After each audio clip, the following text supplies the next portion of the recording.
കുളത്തിൽ മുങ്ങിപ്പോയ യുവാവിനെ ജീവൻ പണയപ്പെടുത്തി രക്ഷപ്പെടുത്തിയ സ്കൂൾ വിദ്യാർത്ഥി.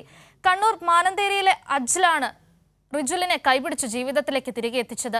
സാഹസികമായ രക്ഷാപ്രവർത്തനം നടത്തിയ റിജുലിനെ തേടി അഭിനന്ദനങ്ങൾ പ്രവഹിക്കുകയാണ്.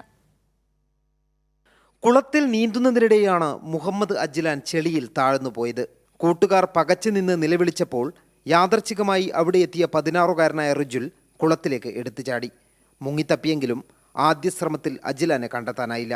രണ്ടാമത്തെ ശ്രമത്തിൽ മരണത്തിന്റെ കയത്തിൽ നിന്നും അജ്ലാനെ റിജുൽ കൈപിടിച്ച് ജീവിതത്തിലേക്ക് തിരികെ എത്തിച്ചു.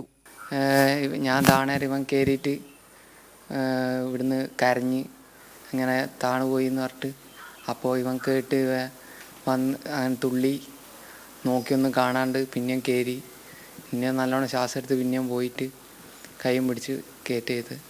സ്വന്തം സുരക്ഷയെക്കുറിച്ച് ആലോചിച്ചിട്ടില്ലെന്നും മുങ്ങിയയാളുടെ ജീവൻ രക്ഷിക്കണമെന്ന് മാത്രമേ ആ സമയത്ത് മനസ്സിലുണ്ടായിരുന്നുവെന്നും റിജുൽ. ഞാൻ വന്ന് ആദ്യം ഒന്ന് മുങ്ങി തപ്പി, കണ്ടില്ല. രണ്ടാമത്തേല എൻ്റെ കയ്യും പിടിച്ചിട്ട് അടിയിലെത്തിനു, ചളിയിലെത്തി, കാല ചളിയിൽ വീണ്ടിന്. ഇന്ന് നാട്ടിലെ താരമാണ് റിജുൽ. ഡോക്ടർ പറഞ്ഞത് 5 സെക്കൻഡ് കൂടി കഴിഞ്ഞിരുന്നെങ്കിൽ ആളെ കിട്ടില്ലായിരുന്നെന്ന് പറഞ്ഞത്. അപ്പോൾ അത്രയും വലിയൊരു കാര്യമാണ് സംഭവമാണ് ഇവൻ ചെയ്തിട്ടുള്ളത്. ഇവൻ ആ നാടോട്ട് അങ്ങനെ ആദരിക്കുന്നുണ്ട്. മാനന്തേരിയിലെ കൊട്ടായി മനോജിൻ്റെയും നീതുവിൻ്റെയും മകനാണ് 10ാം ക്ലാസ് കഴിഞ്ഞ് +1 പ്രവേശനം കാത്തിരിക്കുന്ന റിജുലിനെ തേടി അഭിനന്ദന പ്രവാഹമാണ് എത്തുന്നത്. കൈരളി ന്യൂസ്, കണ്ണൂർ.